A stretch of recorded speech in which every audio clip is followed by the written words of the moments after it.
Hello and very good morning to all guys. Okay, so शुरू करते हैं आज का करंट अफेयर सेशन। आज आपकी लाइव सेशन नहीं हो पाई थी। As I mentioned, I am travelling, so not in the studio. कई बार नेटवर्क इशू भी है तो लाइव स्ट्रीम नहीं हो पा रही है। So this is the kind of recorded class you will be getting. The whole effort is कि आपको क्लासेस रेगुलरली मिलती रहें। तो आज हम कवर कर रहे हैं करंट अफेयर। 27th का भी कवर करेंगे और 28। कल क्लास नहीं हो पाई थी, उसके जो इंपॉर्टेंट आर्टिकल्स हैं, जैसे एम्प्लॉयमेंट पे एक बहुत इंपॉर्टेंट रिपोर्ट आई है इंटरनेशनल लेबर ऑर्गेनाइजेशन की, ठीक है, उसकी चर्चा करेंगे। Then you have this black carbon पे एक लंबा चौड़ा आर्टिकल है, will be eating that part. आज आप देखेंगे डब्ल्यूटीओ को लेके एक एडिटोरियल है, will be discussing that. Environment को लेके बहुत इंपॉर्टेंट आपका टॉपिक है, तो चलिए वहीं से शुरू कर देते हैं।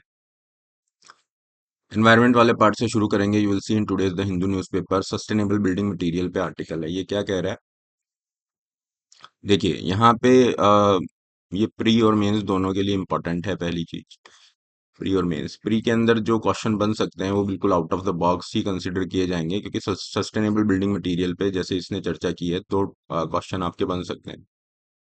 Residential envelope transmittance value, okay, अगर इसको पूछ लेगा तो ये बिल्कुल आउट ऑफ द बॉक्स वाला क्वेश्चन हो जाएगा, जो होता है ना 10%, 10-15% क्वेश्चन, बहुत डिफिकल्ट वाले। सिमिलरली यू विल सी कि हाँ, एरिएटेड जो कंक्रीट है, ऑटोक्लेव्ड एरिएटेड कंक्रीट, AAC, इस पे भी आपको पीटी में पूछ सकता है। ओवरऑल मेंस के लिए रहेगा कि हाँ, कैसे हम बिल्डिंग को सस्टेनेबल बना सकते हैं, क्योंकि इसका जो कार्बन फुटप्रिंट है काफी ज्यादा है, एनवायरनमेंट पे इम्पैक्ट बहुत ज्यादा है, अर्बनाइजेशन बढ़ रहा है, इसका इम्पैक्ट भी बढ़ रहा है। तो सस्टेनेबिलिटी क्राइटेरिया को लेके मेंस में भी इसकी क्वेश्चन बनता है, पूरी पॉसिबिलिटी। चलिए एक एक करके ले लेते हैं इसको। देखिए कह रहा है कि बिल्डिंग सेक्टर जो है मेजर एनर्जी कंज्यूमर है इंडिया के अंदर। जितना भी इलेक्ट्रिसिटी यूज है, 33%, मतलब 1/3 इलेक्ट्रिसिटी बिल्डिंग सेक्टर आपका यूज कर रहा है, ठीक है। फिर इसका एनवायरनमेंट पे भी नेगेटिव इम्पैक्ट है, क्लाइमेट चेंज पे भी नेगेटिव इम्पैक्ट है। अब इंडिया के कमिटमेंट्स क्या हैं, आप सभी को पता है कि हमें जो है एनवायरनमेंट के ऊपर जो है इम्पैक्ट कम करना है। SDG हम अचीव करना चाह रहे हैं, नेट जीरो की तरफ हम जा रहे हैं। ओके, बाई 2070 की हमारा जो कार्बन एमिशन है नेट जीरो होना चाहिए, जितना एमिट कर रहे हैं उतना ही अब्जॉर्व कर ले। तो उस कॉन्टेक्स्ट में हमारे लिए बहुत इंपॉर्टेंट हो जाता है कि जो बिल्डिंग सेक्टर है, जो कि एनर्जी इंटेंसिव सेक्टर है, ठीक है, और इसकी आने वाले टाइम में एनर्जी की डिमांड बढ़ेगी, क्योंकि ग्लोबल वार्मिंग बढ़ रही है, टेम्परेचर बढ़ रहे हैं। और ये जो इंडिया कूलिंग एक्शन प्लान है, ये कह रहा है कि 8 फोल्ड इंक्रीज, 8 गुना आपका कूलिंग डिमांड बढ़ने वाला है बाई बिटवीन 2017 टू 2037। इन 20 सालों में 8 गुना तक, 8 टाइम्स आपका कूलिंग डिमांड बढ़ेगा। तो obviously this energy consumption will go up. Okay, this will be having the impact on the climate change. तो एक विशियस साइकिल क्रिएट कर रहा है। क्या हम इसको ब्रेक कर सकते हैं? क्या हमारा जो बिल्डिंग सेक्टर है उसको सस्टेनेबल बना सकते हैं? तो इसी पे इन्होंने कुछ इनिशिएटिव मेंशन किए हैं भारत सरकार के। ये कह रहे हैं कि eco eco Niwas Samhita, okay, ENS initiative, and the residential energy conservation building code. ये दो चीजें इन्होंने मेंशन की है कि ये भारत सरकार के बहुत अच्छे प्रयास हैं राइट डायरेक्शन में, है ना, इनको आपको कंटिन्यू करना चाहिए। ENS जो है, eco Niwas Samhita, this introduces this residential envelope transmittance value. अब इसको नोट कर लेना, प्रॉब्लम्स के लिए इंपॉर्टेंट हो जाता है। Residential envelope transmittance value is a metric measuring heat transfer through a buildings envelope, ठीक है। अब ये वैल्यू जितनी कम होगी उतना अच्छा है। Lower RETV value leads to the cooler indoor environment and decreased energy use, okay. For optimal efficiency, improved occupant comfort and lower utility expenses is recommended to maintain। इन्होंने कुछ वैल्यू दी है, आपको इसको चाहें तो ध्यान रख लीजिए, otherwise not much necessary. But ये ध्यान रखिए कि जितना वैल्यू इसका लेस है, मींस RETV जितना लेस है उतना हमारे लिए अच्छी बात है। Getting this? नेक्स्ट हम आते हैं, ये कह रहे हैं कि कैसे हम जो है जो मटेरियल है, बिल्डिंग मटेरियल है, उनके ऊपर इनोवेशन करके चीजें बेटर ले सकते हैं। तो इन्होंने कुछ मटेरियल मेंशन किए हैं। आज के टाइम हम देखते हैं जितने भी स्काई स्क्रीपर्स या मॉडर्न जो रेजिडेंशियल बिल्डिंग्स, इंडस्ट्रियल बिल्डिंग्स बन रही हैं, उसमें काफी ज्यादा इसका यूज होता है। मिवान मींस मोनोलिथिक कंक्रीट का बहुत ज्यादा यूज होता है। रीजन बीइंग कि ये आपको बहुत ही शॉर्ट टाइम के अंदर कंस्ट्रक्शन दे देता है, बहुत फास्ट कंस्ट्रक्शन यहाँ पे होता है। और अगर आप इसकी देखोगे, स्पीड है, स्ट्रेंथ है, क्वालिटी, स्टेबिलिटी, हर हर उसके हिसाब से बिल्डिंग डेवलपर्स के लिए बहुत पॉजिटिव होता है। तो ठीक है, बिल्डिंग डेवलपर्स के लिए तो पॉजिटिव है, but what about environmental impact? ये यहाँ पे इसका एनवायरमेंटल इम्पैक्ट मैक्सिमम है in comparison to other options like red brick, जो हम ईंटें वगैरह यूज करते हैं घर में, उसके कंपैरिजन में। और फिर ये कह रहे हैं कि जो AAC ऑटोक्लेव्ड एरिएटेड कंक्रीट है, इसके कंपैरिजन में भी मोनोलिथिक कंक्रीट मीवान का इम्पैक्ट सबसे ज्यादा है। So can we go for another kind of thing कि हम मोनोलिथिक कंक्रीट कंक्रीट को रिप्लेस कर दें किसी से, जैसे यहाँ पे इन्होंने केस बनाया कि ऑटोक्लेव्ड एरिएटेड कंक्रीट से हम रिप्लेस करते हैं। ठीक है। अब AAC के बारे में detailing is not there but you must know because this is very important. ठीक है, तो हम इसकी डिटेलिंग अलग से देखते हैं। ऑटोक्लेव्ड एरिएटेड कंक्रीट, इसको आपका एयरक्रीट भी कहा जाता है, ये नाम भी याद रखेंगे। और स्मॉल में अगर इसका ये देखते हैं, you have this abbreviation AAC भी हम मेंशन कर देते हैं। इसका यूज काफी लंबे समय से है, लेकिन अभी बहुत ज्यादा पॉपुलर हो रहा है क्योंकि ये अच्छा एक ऑप्शन माना जा रहा है, अल्टरनेट माना जा रहा है सस्टेनेबिलिटी को लेके। Okay, green precast building material present in the global market for over 70 years. इसका यूज इंडस्ट्रियल, कमर्शियल, रेजिडेंशियल हर बिल्डिंग में होगा। ये पीटी के लिए स्लाइड को सुपर इंपॉर्टेंट मार्क कर लीजिए। The eco friendly building material made from the natural raw material such as sand हो गया या फ्लाई ऐश है। ठीक है, जैसे कोल जो होता है, कोयला जब जलता है तो उसके यू हैव दिस, जो भी उसका स्मोक होता है, उस स्मोक के अंदर जो भी ऐश कंटेंट होता है उसको हम स्टोर करते हैं, and this is the part of the fly ash. Fly ash का यूज हाईवे बनाने में, सीमेंट के अंदर हर जगह पे आपका यूज होता है। तो यहाँ पे आप देखोगे सैंड यूज कर लो, फ्लाई ऐश यूज कर लो, cement, lime, gypsum, aluminium powder, water, these are the major major contents as far as this AAC और एयरक्रीट इज कंसर्न। ठीक है।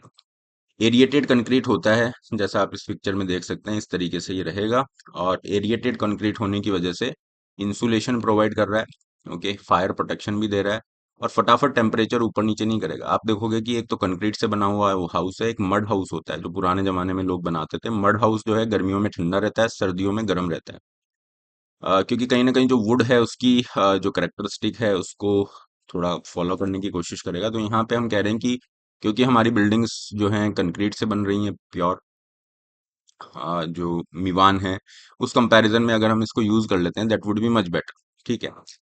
AAC is about 1/5 of the weight of the concrete. Concrete की तुलना में लगभग केवल 20% इसका वेट होता है। Millions of tiny air cells that gives it insulation value of R8 better than brick concrete and other masonry products, जो भी ट्रेडिशनल प्रोडक्ट्स हम यूज कर रहे हैं।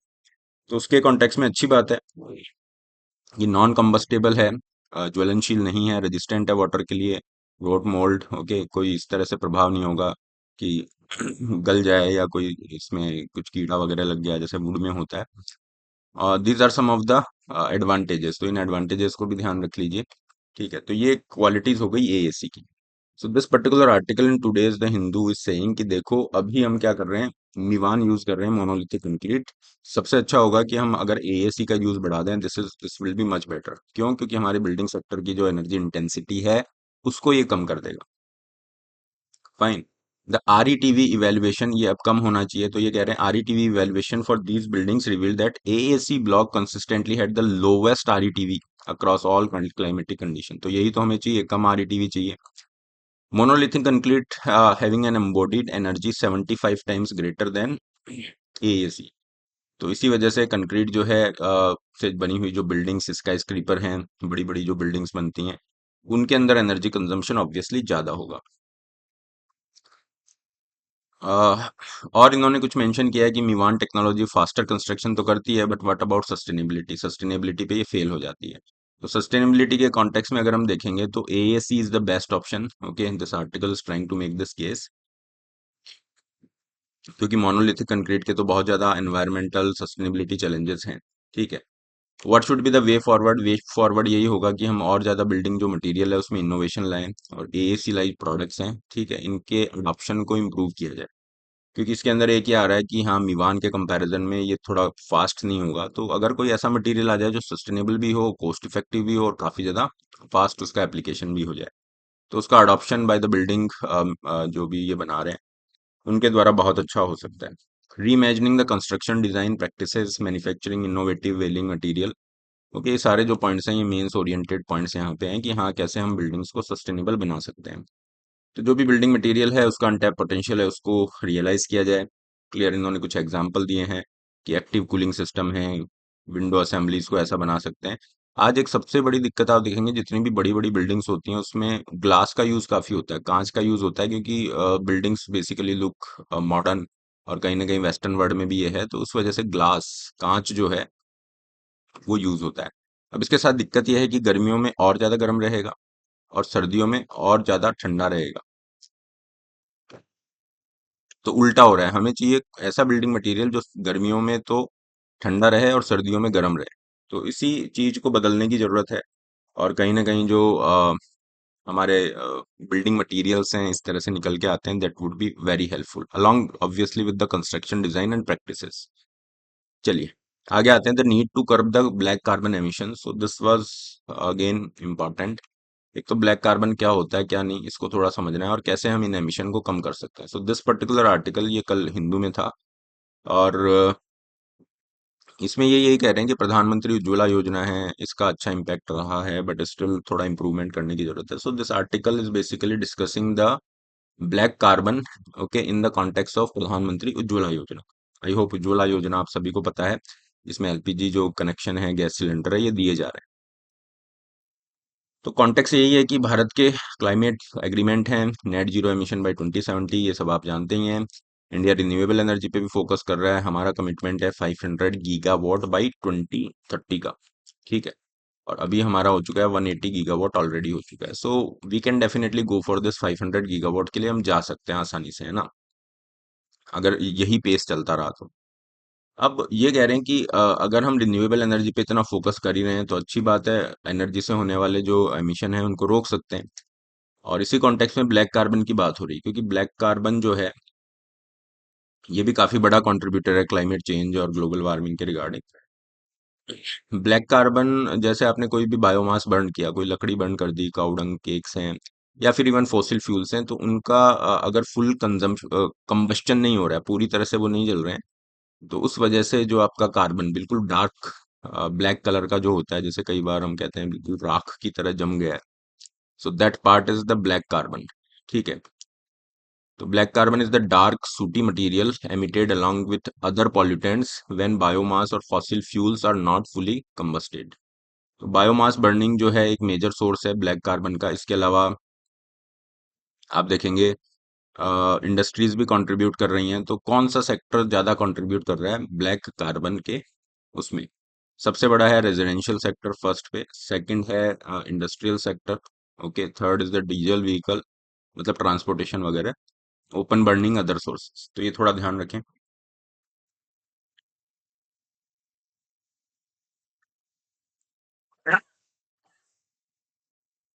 हम्म। प्रधानमंत्री उज्ज्वला योजना की ये चर्चा कर रहा है, clear. So this would provide free liquefied petroleum gas, ये आप सभी को पता है उज्ज्वला योजना में जो है फ्री एलपीजी सिलेंडर ये सब दिए जा रहे हैं। But the thing is that इसके इम्प्लीमेंटेशन में कुछ गैप्स हैं, कुछ लूप होल हैं, जिसकी वजह से लोगों को एलपीजी कनेक्शन मिल गया बट स्टिल रीफिलिंग वो नहीं करा रहे हैं। इसका मतलब कहीं ना कहीं जो ट्रेडिशनल सोर्सेज हैं, लकड़ी हो गई या काउडंग केक्स हैं, उसके ऊपर वो अपने खाना बनाने के लिए निर्भर है। ओके। और इसकी वजह से जो लोग हैं घर के, स्पेशली महिलाएं और बच्चे, वुमेन चिल्ड्रन, उनके ऊपर तो नेगेटिव इम्पैक्ट है ही। ओवरऑल क्लाइमेट चेंज, पॉल्यूशन, इसके भी इशू हो रहे हैं। तो ये कह रहे हैं प्रधानमंत्री उज्ज्वला योजना अच्छा इनिशिएटिव है डेफिनेटली। आपने जो है लगभग 10 करोड़ हाउस होल्ड को यहाँ पे कनेक्शन प्रोवाइड किए हैं, but the thing is that 25% of the beneficiary availed इधर जीरो रिफिल और ओनली वन एलपीजी रिफिल, जबकि कम से कम 6-7 रिफिल मिनिमम होने चाहिए। इसका मतलब ये है कि उनको एलपीजी सिलेंडर मिला है but they do not have this affordable capacity कि दोबारा से सिलेंडर वो भरा लें। ठीक है। या फिर हो सकता है कुछ और इश्यूज बन रहे हों कि जो डिस्ट्रीब्यूशन का मेजर इशू है कि जो लास्ट माइल कनेक्टिविटी है दैट इज नॉट देयर। तो उस पे हम क्या कर सकते हैं? सो बेसिक आइडिया यहाँ पे यही है कि क्या केवल उज्ज्वला योजना के भरोसे हमारा सारा काम हो जाएगा, क्लीन फ्यूल हमारा बन जाएगा, क्लीन कुकिंग हमारी हो जाएगी, ये समझिए। तो ये कह रहे हैं नहीं। ठीक है, क्योंकि इसमें मेजर इशू क्या आ रहा है, last mile connectivity is the major issue, LPG distribution network वाला। दूसरा है affordability, income criteria is also there. तो the government has increase the subsidy but still बहुत बड़ा एक ऐसा तबका है जिनके लिए थोड़ा मुश्किल है सिलेंडर को रिफिल करा के वो यूज करना। तो सरकार यहाँ पे जो है सोलर चूल्हे जो हैं वो भी डिस्ट्रीब्यूट कर रही है। उसका आप एग्जांपल दे दो कि अब होना क्या चाहिए, सॉल्यूशन पार्ट में क्या लिखोगे, वे फॉरवर्ड। तो जो सोलर कुकिंग अप्लायंसेज हैं वो डिस्ट्रीब्यूट किए जा रहे हैं, उनके माध्यम से आप कर सकते हो। लेकिन इसमें यह है कि 24/7 नहीं हो पाता है ना। तो जब 24/7 नहीं है उस केस में आप एलपीजी के साथ इसको कॉम्प्लीमेंट कर दो। एक और अच्छा ऑप्शन यहाँ पे ये है, और उसके लिए पंचायत को ये इंटीग्रेट भी कर रहे हैं। कह रहे हैं कि जो कोल बीड मेथेन है, ठीक है, सीबीएम जो गैस गैस है, इसको हम ये यूज करना चाह रहे हैं। तो इसका अगर लोकल प्रोडक्शन हो जाएगा तो कंपैरेटिवली क्लीनर फ्यूल है। ठीक है, carbon emission, specially black carbon emission इसका बहुत कम है। और फिर इन्वेस्टमेंट जो है वो भी यहाँ पे कम है। तो पंचायत यहाँ पे इनिशिएटिव ले सकती हैं।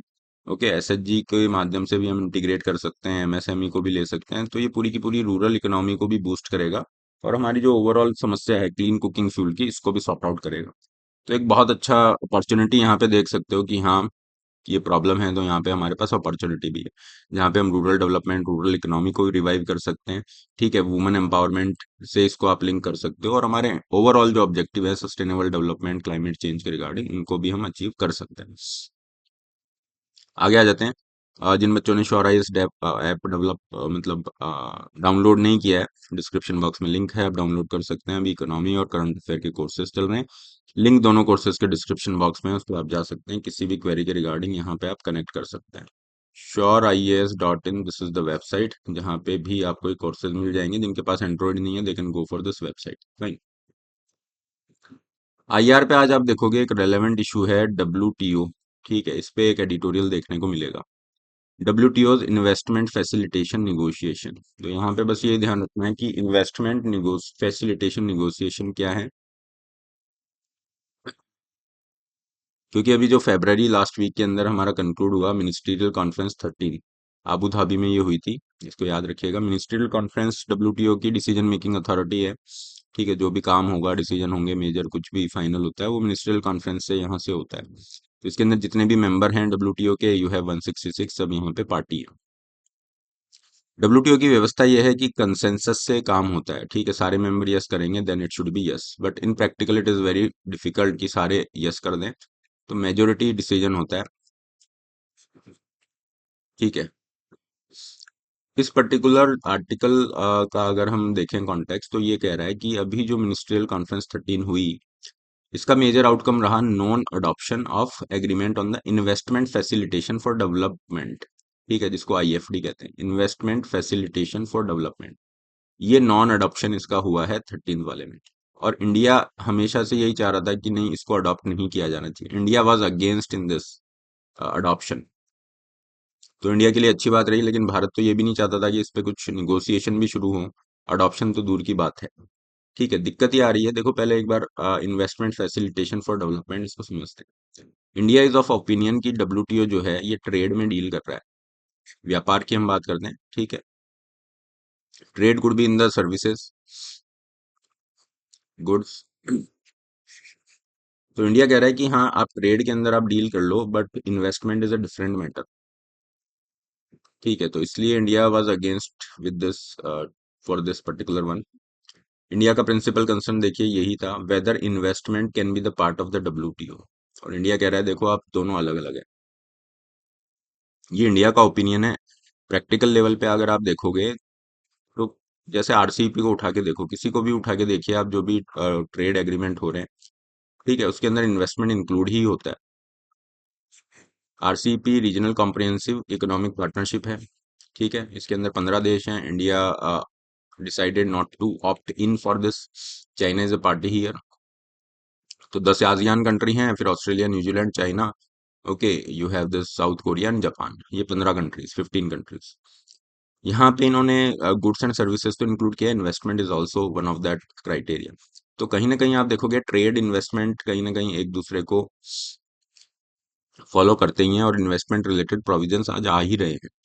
ठीक है, तो इंडिया का ये जो थोड़ा सा प्रॉब्लमेटिक हमें दिख रहा है, और ये आर्टिकल यही कह रहा है कि इंडिया जो थर्ड लार्जेस्ट इकोनॉमी बनने वाला है, okay, it should having a very positive attitude towards these kind of plurilateral agreements. तो इसको, यही इस आर्टिकल का पूरा क्रक्स है। इसको एक बार शुरू से वापस से देख लेते हैं, कॉन्टेक्स्ट आपको आइडिया लगी गया है। देखिए, ये कह रहे हैं कि ये जो इन्वेस्टमेंट फैसिलिटेशन फॉर डेवलपमेंट, ये जो IFD एग्रीमेंट है, ठीक है, ये क्या करेगा, लीगली बाइंडिंग प्रोविजंस ऐड कर देगा इन्वेस्टमेंट फ्लो पे।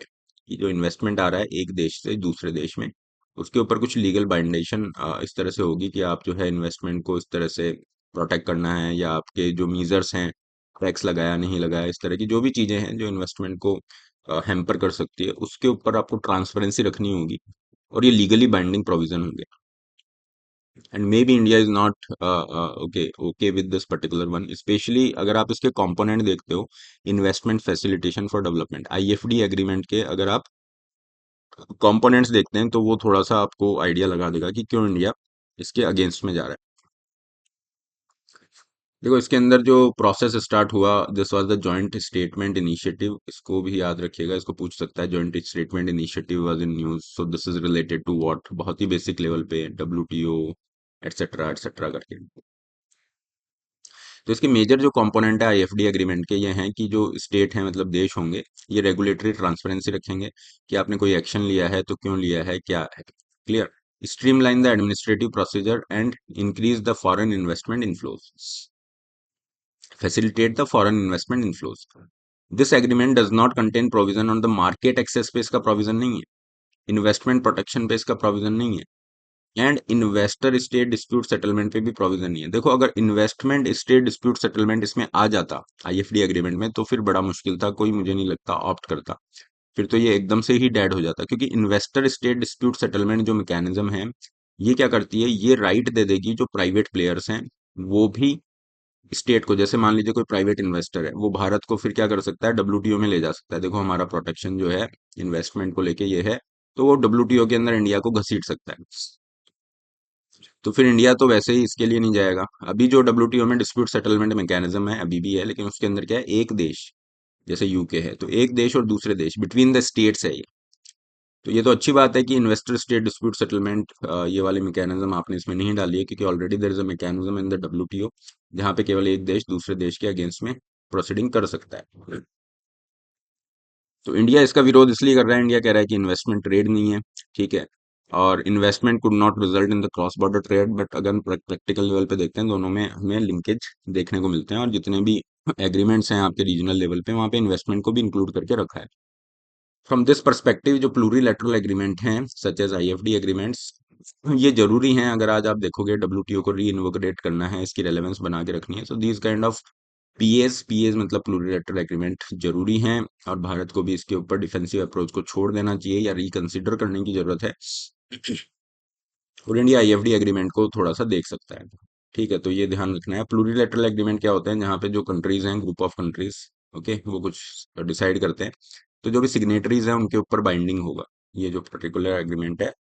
आप कहोगे सर ये जो प्रेफरेंशियल ट्रेड ट्रेड एग्रीमेंट है उससे कैसे अलग है, उसके कंपैरिजन में पीए मतलब प्लूरीलैटरल एग्रीमेंट थोड़े से ट्रांसपेरेंट होते हैं, ट्रांसपेरेंट होते हैं, ठीक है।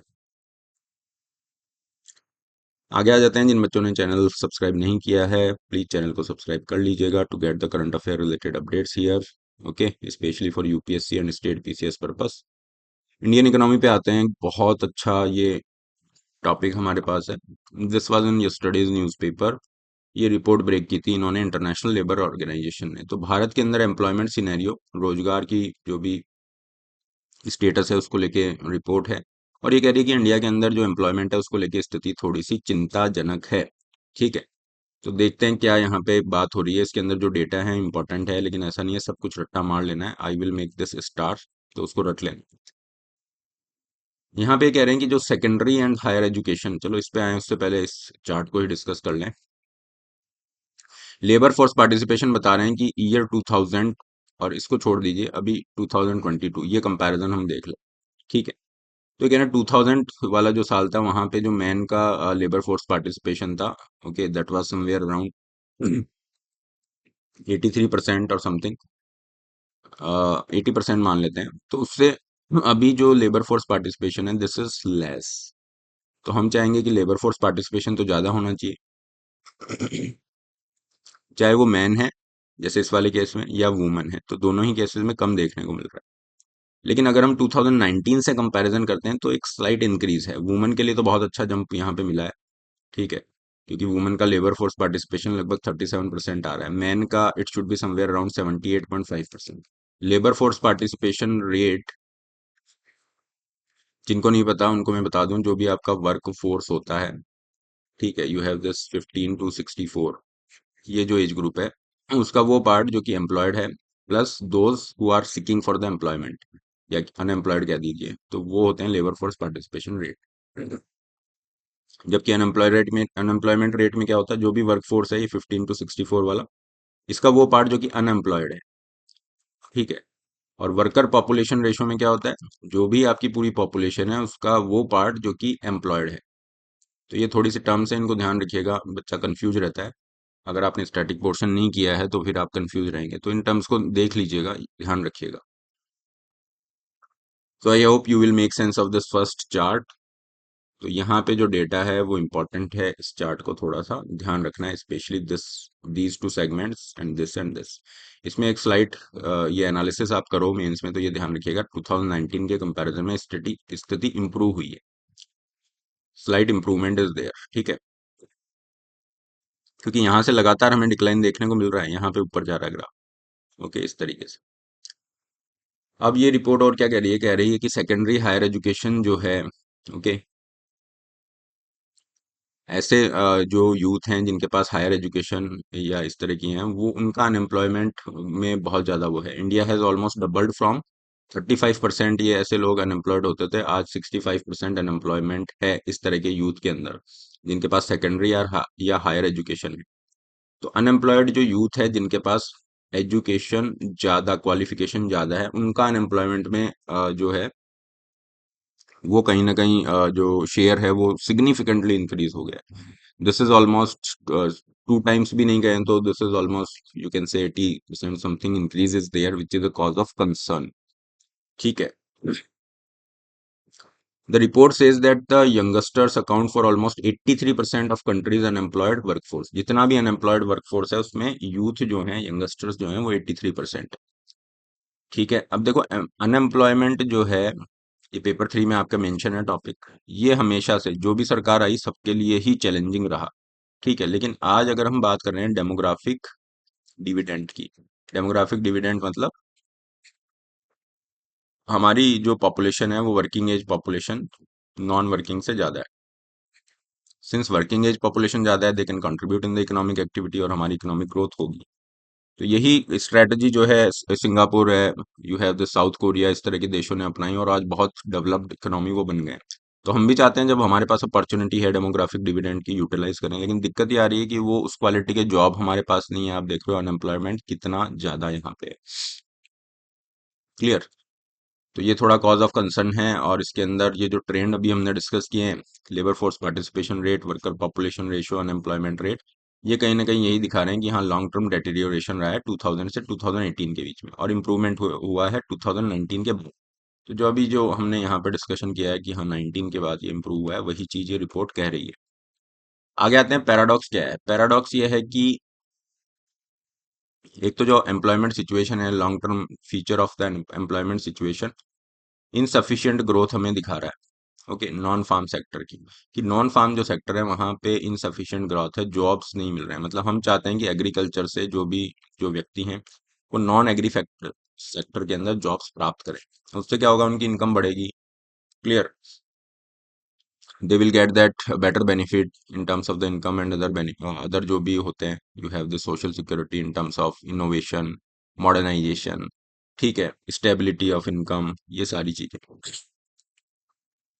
बट हो क्या रहा है, पैराडॉक्स क्यों है, मतलब विरोधाभास क्यों है। एक तरफ तो ये कह रहे हैं कि इनसफिशिएंट ग्रोथ है नॉन फार्म सेक्टर में, दूसरी तरफ कह रहे हैं कि नॉन जो फार्म सेक्टर है या नॉन एग्री वाला जो सेक्टर है इसके अंदर ही ग्रोथ ज्यादा है इन कंपैरिजन टू एग्री या फार्म सेक्टर।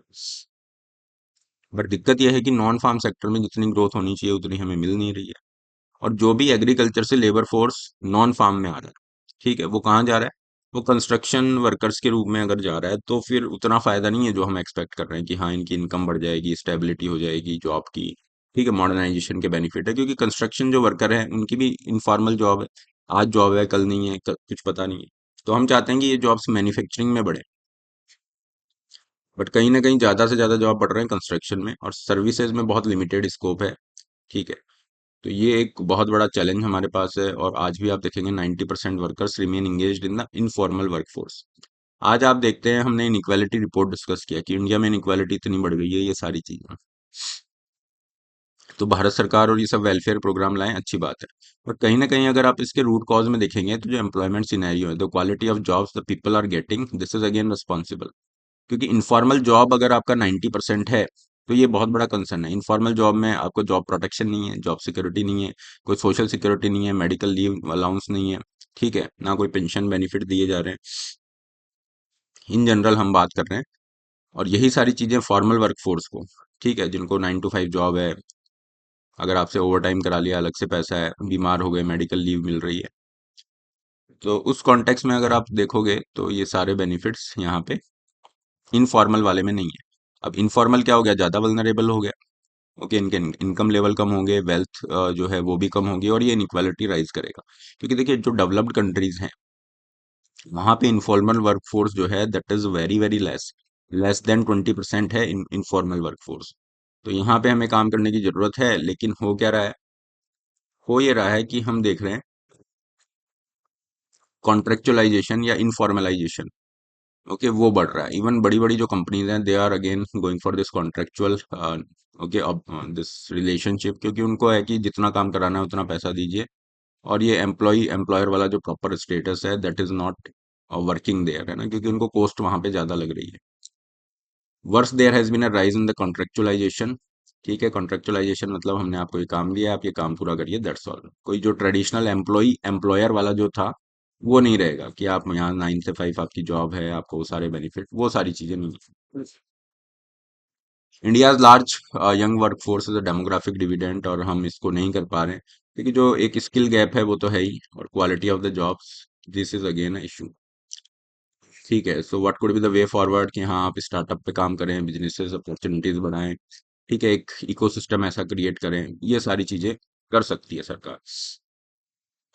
जेंडर गैप भी है। जेंडर गैप कैसे पता चलेगा, लेबर फोर्स पार्टिसिपेशन जो रेट है किसका, फीमेल का, ये आप देखोगे तो मेल के कंपैरिजन, मेल का है 78.5%, फीमेल का 37%। ये 37% भी कुछ सालों में ही बढ़ा है, otherwise it was hovering around 20 to 25%, जो बहुत बुरी स्थिति है। मतलब पाकिस्तान अफगानिस्तान जैसी स्थिति है लेबर फोर्स पार्टिसिपेशन रेट को लेके। तो यहाँ पे बहुत वर्क करने की जरूरत है। वी नीड एटलीस्ट 50% हम टारगेट करें, फिर ऊपर जाएं।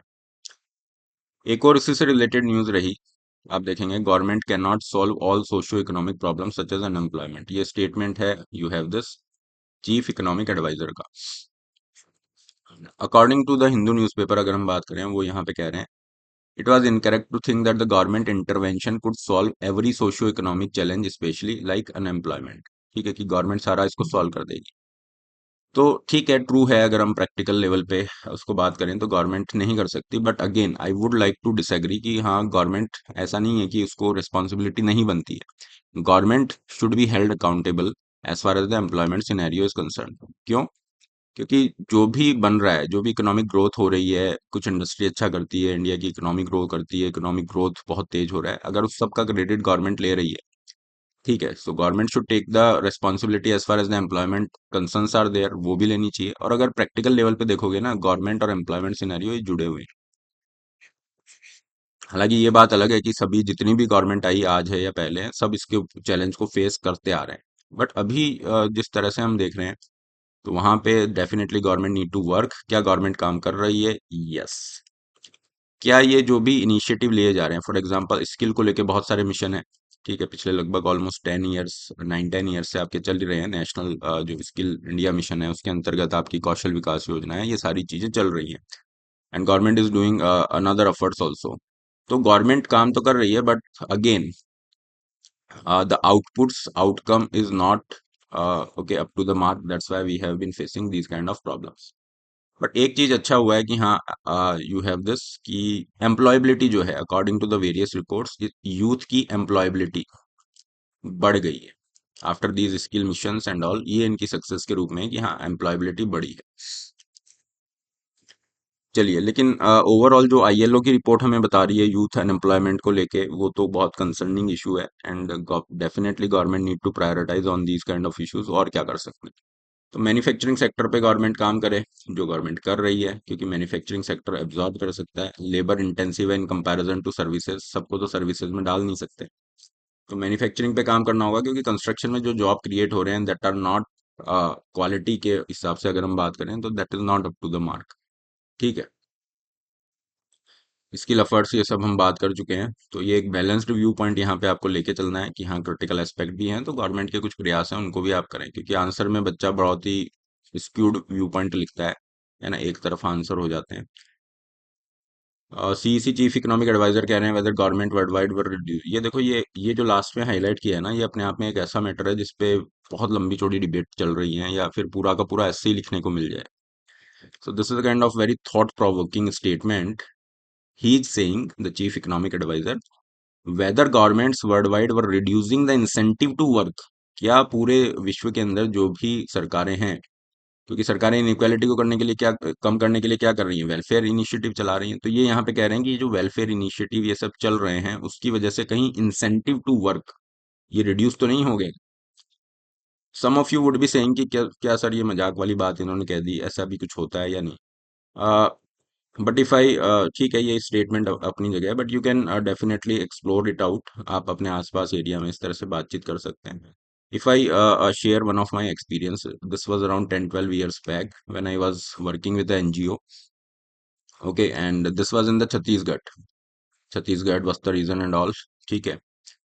तो based on my many many interactions, ठीक है, आई फाउंड इट कि हाँ वहाँ पे एक इशू जो है, स्पेशली जो वुमन फॉक्स हैं, दे वर कंप्लेनिंग कि now the male counterparts they are less likely to go outside because whatever they need they have been getting here. तो this is not a kind of generalization, okay, इसको इसमें wrong side में मत लेना, but there have been many many instances where they have been complaining कि हाँ ये addict हो गए हैं, इस तरीके से ये इनका चल रहा है।